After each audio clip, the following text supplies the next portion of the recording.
Halo semua, selamat datang kembali di channel YouTube saya, Charles Lee. Bagaimana kabarnya buat kawan-kawan semua? Saya harap kawan-kawan semua dalam kondisi baik ya. Kemudian portofolionya bisa growth dan tetap hasilkan cuan dari pasar modal Indonesia. Pada kesempatan kali ini saya akan membahas satu saham ya yang cukup menarik menurut saya. Saham apakah ini? Saham ini adalah saham industri jamu dan farmasi Sido Muncul atau Sido. Kenapa saya bilang cukup menarik? Karena ada tanda-tanda perbalikan arah ya. Jadi teman-teman bisa manfaatkan momentumnya. Nah, untuk lebih jelasnya pastikan teman-teman tonton video ini sampai selesai supaya dapat insight atau masukannya. Buat teman-teman yang mungkin baru pertama kali mampir ke channel YouTube saya ucapkan selamat datang, selamat menonton. Semoga informasi yang kami sampaikan melalui video-video yang kami buat bisa bermanfaat buat kawan-kawan semua. Oke, tanpa berpanjang lebar ya, kita langsung masuk ke pembahasannya untuk saham Sido. Ini disclaimer on ya, saya jelaskan karakteristiknya dulu untuk saham Sido. Teman-teman perlu sadari atau cermati ya, untuk saham Sido ini saham tipikal growth atau cenderungnya dia lelet ya, tidak terlalu volatil, tetapi untuk tujuan jangka panjang relatif lebih bagus ya, seperti itu. Teman-teman bisa cek ketika di chart monthly ya, bulanan. Ini kita bisa lihat ya, dulu di harga 2017 itu di sekitar 200-an, perlahan-lahan tiap bulan ya mengalami kenaikan ya rata-rata, sehingga di tahun 2022 itu di level angka 900 sampai dengan 1000, walaupun sempat mengalami penurunan tajam. Ini karena kenapa? Karena laba dari Sido Munculnya ini mengalami penurunan ya. Cukup wajar, kenapa? Karena di 2019-2020 kan COVID ya. Jadi alat kesehatan, vitamin, suplemen itu sangat dibutuhkan. Jadi mengalami kenaikan dan labanya pun meningkat, pembagian dividennya juga cukup besar. Kemudian setelah di 2022 COVID-nya mulai mereda dan dia berpengaruh kan ke saham kesehatan ya, suplemen seperti itu. Jadi labanya berkurang sehingga direspon negatif oleh market, sehingga dikoreksi ya, harga sahamnya turun lumayan tajam seperti itu. Dan sekarang yang teman-teman bisa cek di sini ya, kalau saya kembalikan ke daily ya, di sini saham Sido ini tanggal 8 Februari 2023 mengalami penguatan dan meretest ke area psikologis 800. Sekaligus dia masih meretest EMA 200 ya. EMA 200-nya ada di 790, sedangkan EMA 50-nya ada di 750 ya. EMA 50 di bawah EMA 200 menunjukkan dia masih cenderungnya downtrend. Nah, kenapa saya bilang ada tanda-tanda reversal? Karena kalau teman-teman lihat ketika dia meretest ke level 700 ya, sempat dia breakdown di sini memang betul, kemudian konsolidasi pelan-pelan naik dan di retest kembali ke area support 700, support psikologi, support kuatnya. Kemudian terjadi pantulan, dia membentuk higher low ya. Dan sekarang perlahan-lahan sudah ke EMA 200-nya.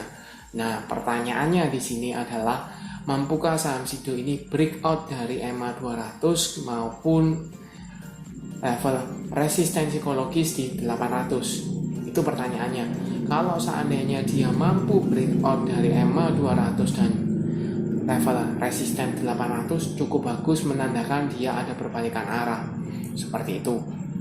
Nah, buat teman-teman yang mungkin sudah punya di daerah bawah nih, level 700-an, apa yang bisa dilakukan?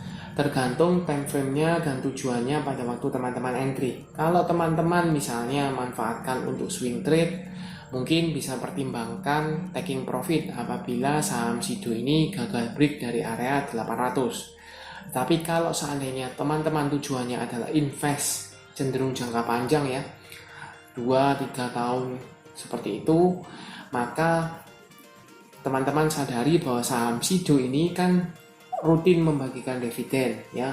Jadi selain capital gain, teman-teman juga dapatkan dividen. Jadi time frame-nya teman-teman pasti lebih jangka panjang. Nah, kalau time frame teman-teman jangka panjang, maka dilihat dari potensi di sini, dia ada potensi untuk reversal, maka teman-teman sangat layak untuk di hold. Ya, seperti itu. Nah, permasalahannya adalah ketika teman-teman misalnya tujuannya jangka panjang nih, ya. Kemudian di sini ternyata saham Sido ini gagal break dan dia mengalami koreksi. Nah, kan sayang seperti itu. Nah, biasanya adalah ketika dia mengalami koreksi dan tujuannya adalah untuk jangka lebih panjang, maka koreksinya tersebut dimanfaatkan untuk tambah muatan. Itu yang sesuai ya. Jadi kalau time frame-nya teman-teman jangka panjang, ketika dia koreksi meretest support sebelumnya, maka di sanalah waktu yang tepat untuk tambah muatan. Seperti itu. Ya, lain cerita kalau teman-teman untuk swing trade ya, ketika dia meretest area resist ternyata dia gagal, teman-teman profit taking, tunggu kembali di area supportnya. Seperti itu. Ya, jadi cukup clear untuk saham Sido. Nah, sekarang potensinya bagaimana? Kalau saya coba cekkan broker summary-nya di sini ya. Ini sama ya, pakai pakai ipot ya, Sido. Kita lihat dengan value net ya di sini jelas tanggal 8 ini ya ada akumulasi oleh AK, KZ, DP, DX, YB. Harga rata-rata under 800. Kalau saya coba tarik lebih panjang ya, tanggal 8-nya, tanggal 6-nya, ini jelas masih akumulasi ya oleh AK, KZ, ZP, DP, DX. Harganya teman-teman bisa cek ya, 790-an. Jadi sebenarnya sudah floating profit walaupun masih tipis. Ya, seperti itu. Nah, buat teman-teman yang belum punya, apakah bisa entry sekarang? Teman-teman kalau mau entry, teman-teman harus tunggu. Masukkan ke watchlist is okay ya. Teman-teman masukkan ke watchlist. Kalau seandainya saham Sido ini breakout dari level 800, teman-teman buy on breakout karena potensi dia berbalikan arah ke level, let's say kita bisa bilang di 900 bahkan di level 1000 itu terbuka. Tetapi kalau seandainya dia masih belum mampu breakout, teman-teman masih bisa pantau ya, masukkan ke watchlist. Mungkin teman-teman bisa dikasih lebih murah, let's say di 780, 790. Ingat ya, dengan catatan beberapa broker yang akumulasi itu harga rata-ratanya di 790-an ya. Jadi kalau seandainya teman-teman dapat di 790-an, harganya teman-teman itu kurang lebih sama dengan beberapa broker. Jadi kalau seandainya mereka mau profit taking, maka pasti harganya diangkat lebih tinggi supaya mereka bisa dapatkan cuan ya di sana. Oke, sekian untuk video kali ini, semoga membantu buat teman-teman yang mau cari saham yang buat investasi untuk jangka lebih panjang ya. Teman-teman bisa pantau untuk salah satunya saham Sido. Oke, sekian untuk video kali ini. Terima kasih sudah menonton sampai akhir. Jangan lupa like, share, dan subscribe channel YouTube saya. Dan nantikan video analisa saham berikutnya. Sampai jumpa.